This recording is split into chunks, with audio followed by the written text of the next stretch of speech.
Buongiorno cari amici, ben ritrovati in questo spazio in mia compagnia.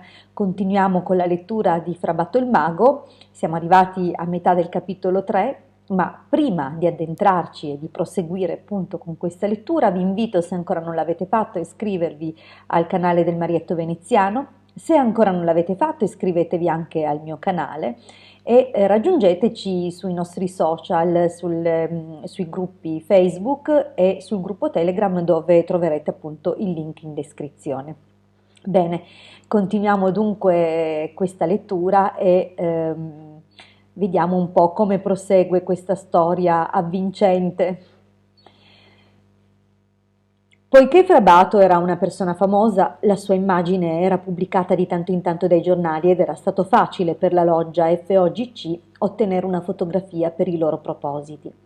Il Gran Maestro assicurò la foto di Frabato nel punto focale del raggio del tepafono e, per azionarlo, ne accese il carburante, una mistura speciale con un'alta percentuale di alcol.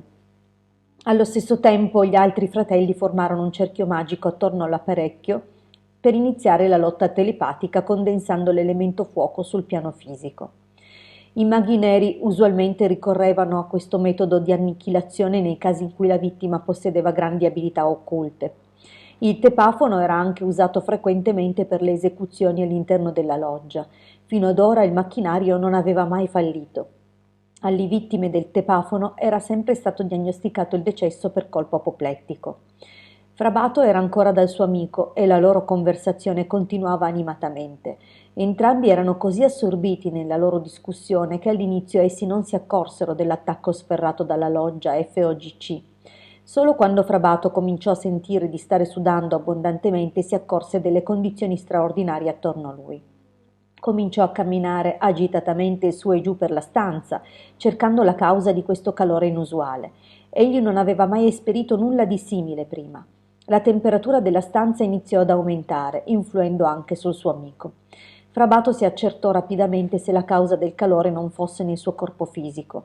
Il suo orologio da polso ed il suo anello bruciavano sulla pelle come il fuoco. Non v'erano dubbi che qualche potere esterno stava cercando di distruggerlo. Egli voleva affrontare e combattere questo potere, ma il calore era penetrato nel suo corpo così profondamente che non era più capace di concentrarsi. Cadde impotente su una poltrona. Il suo amico era parimenti senza potere contro la forza proiettata. Cosa si poteva fare in un caso simile?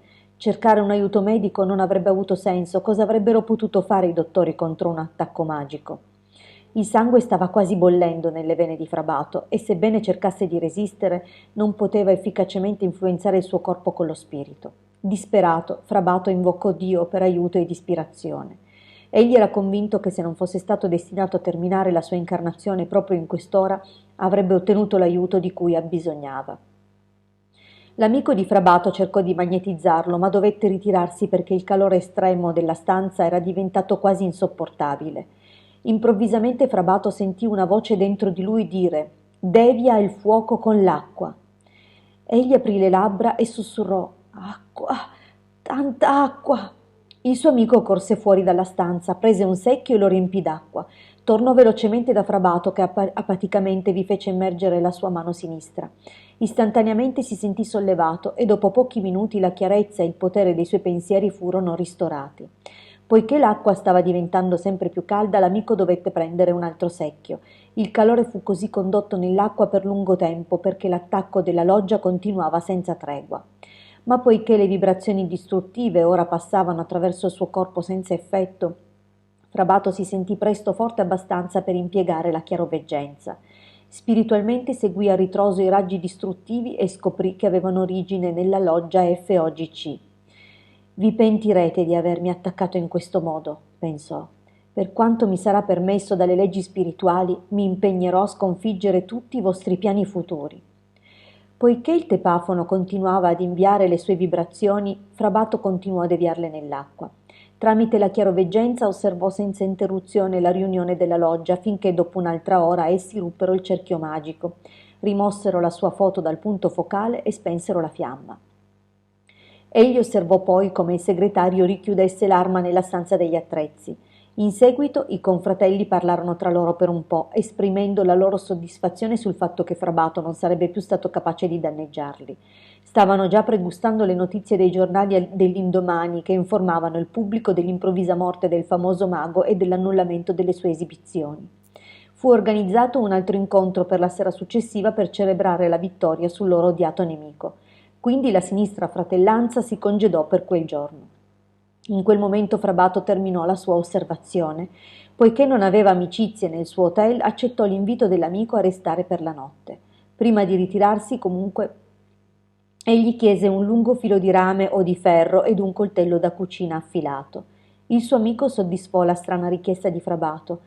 Questi avvolse il filo attorno al suo letto, legò entrambe le estremità al coltello e lo conficcò nel pavimento. Concentrandosi attentamente per breve tempo, caricò il filo con il potere di proiezione e il potere di protezione su tutti i tre mondi. Avendo fatto ciò, egli si era isolato con sicurezza contro ogni influenza spirituale nociva. Poi andò a letto. Fra Bato ringraziò Dio per il suo meraviglioso salvataggio e si addormentò rapidamente.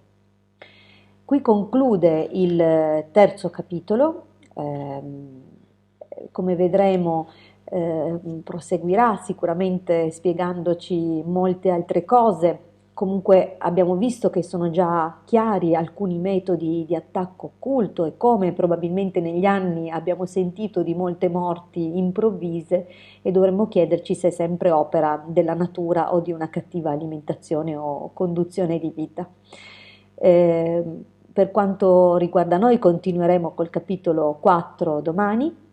Dunque vi invito a tornare a trovarmi e ad ascoltare come prosegue questa storia molto avvincente. Per ora il nostro amico Fra Bato ce l'ha fatta. Mi raccomando, iscrivetevi al mio canale se ancora non l'avete fatto, iscrivetevi al canale del Marietto Veneziano se ancora non l'avete fatto e ci vediamo di nuovo qui con le prossime condivisioni. Un grande abbraccio dalla vostra Hildegarda. A presto!